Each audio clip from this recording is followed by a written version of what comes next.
Got the 440 from my dad's barn home that I've stored over there for well over 30 years. It's a used motor. It's definitely got some high mileage on it. You can tell by how thick the layer of dirt, grease, oil, grime is all over the engine. It is super nasty to touch. So I want to get this thing cleaned up so that I'm motivated to work on it and not get so freaking dirty. That means I'm gonna have to bite the bullet right now, because cleaning these things up with that kind of grime on them from way back in the day for who knows how many miles, you know, it gets pretty nasty. So, but we'll bite the bullet, we'll get all dirty and nasty getting her cleaned up, and then hopefully she'll be decent enough that I'll be motivated to come out here and work on her. And once we get everything done to the engine that we want to do to it, we'll have a nice clean layer to paint this thing and make it look sweet. Pan's kind of crushed, so we'll either pull it, smash this back out, or put another pan on it. 699 pan. Yeah, it's a 699. I think this is the other C-body pan that works in an A-body. It's curved enough up here to clear the camber. I'll have to look into that. Don't quote me on it because I'm not 100% sure. The 187 pan is the one I have on my Duster, which that does fit. That is a C-body pan. Put it on a big block, put it in an A-body, and it fits. But this one I'm not sure about. Yeah, many a build started off like this. Wire wheel it, clean it. For less than $1,000, people. Short block. 1,000, 2,000, intake, gaskets and everything. Now it's 3,500, right? Easy 375 horse short block for less than $1,000.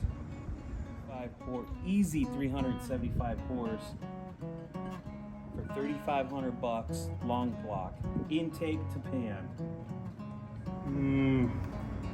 That one doesn't feel like carbon. There's some ridge there. So it's got some wear. I couldn't tell you how many engines I bought like this. Just pulled it out of one car and put it in another car and it ran great. Or dropped like a mild cam in it and just ran it. And we got some valve contact too. Nothing serious, but good touch. The C-Body's 440. Can it make power? And I think if you're wondering who would use a bone stock cam, man, if you're doing like a restoration on a C-Body and you just wanted a cruiser or an all original car, you're not looking for horsepower, you just want it to cruise, or like a pickup truck, you know, a stock cam would be great. I mean, even stock cams, 440's have so much torque. I'm just gonna box it and keep it, you know, and who knows if the day ever comes. It's in my hoarder nature to just go ahead and keep stuff. And I mean, it's good. Like, I don't want to throw away something good, you know what I'm saying? Can we make this used 440 pulled from a C-Body back in the 90s make 375 horsepower for less than 3,500 bucks? I don't know about 375. I think we got to go to 400, guys. Like, making 500 horsepower gets a little more. You gotta spend some money. You know what I mean? But I think it'll make 400. And stock's 375. So, can we make this stock 440 pulled from a C-Body back in the 90s make 400 horsepower for less than 3,500 bucks? Let's find out. Here's some more numbers I forgot to show you guys. So that's day shift, that's night shift. So this was built on night shift. It looks like around 12:30 in the morning. By the way, this one's got the tapped boss. That would make it a good candidate for an A-body, because the motor mounts on the A-body go from this boss to these ears and don't utilize this back ear on the driver's side. And some early C-Bodies also use that.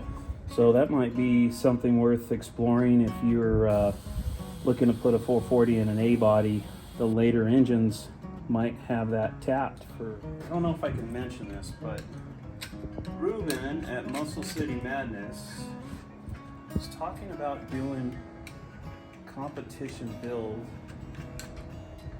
of like motorhome 440s, a junkyard brawl.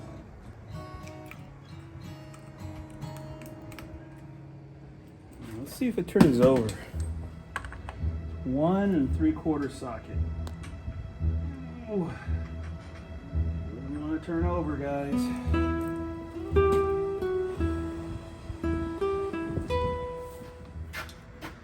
All right, we need to get this on an engine stand. So what I'm going to do is put it on an engine stand and turn it to one side so that the cylinders are straight up. I'm going to soak that with Marvel Mystery Oil, then let that sit overnight, and then tomorrow I'll come out, move it to the other side, soak that side in Marvel Mystery Oil, and then we'll see if we can get it to break loose and turn over.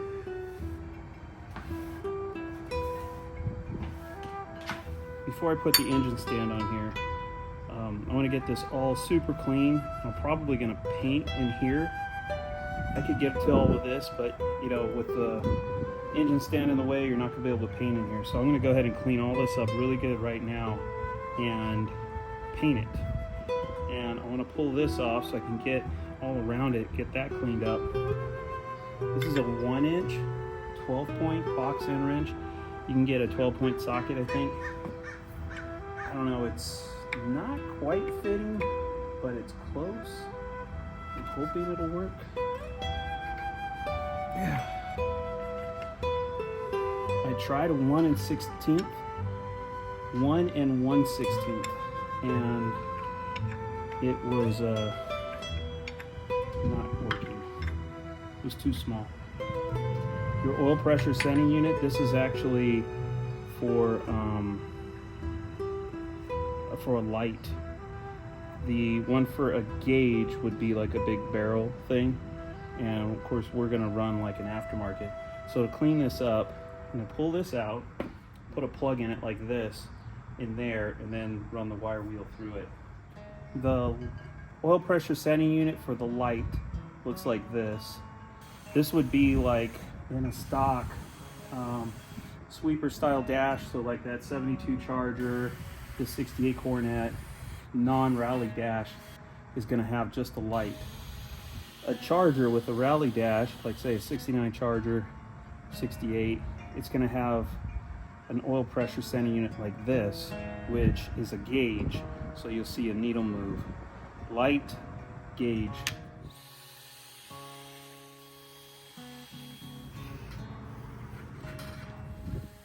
I'm just going to run a tap through here to clean these up. It's a 7/16 20 thread size. They're pretty clean. They're just, I mean, they're not really rusty. It's just dirty. And a little bit rusty. Don't push it in too far because it's going all the way through the flange and it's hitting the rear main seal cap. Guess that's what it's called.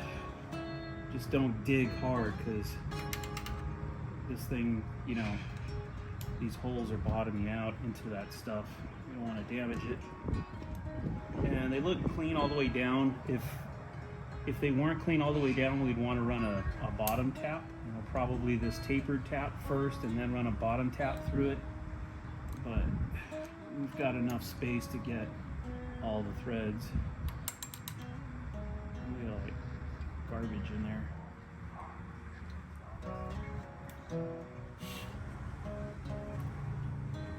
I guess we should run a tap through here too. These are 3/8/16.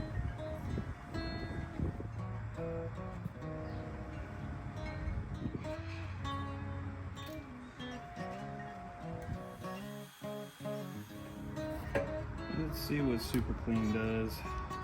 So by the way, guys, this could be a huge mistake. You know, even though it's a budget build, the money we do put into it, the money I put into it, I might just be throwing it away. You know, this thing could be just too far gone.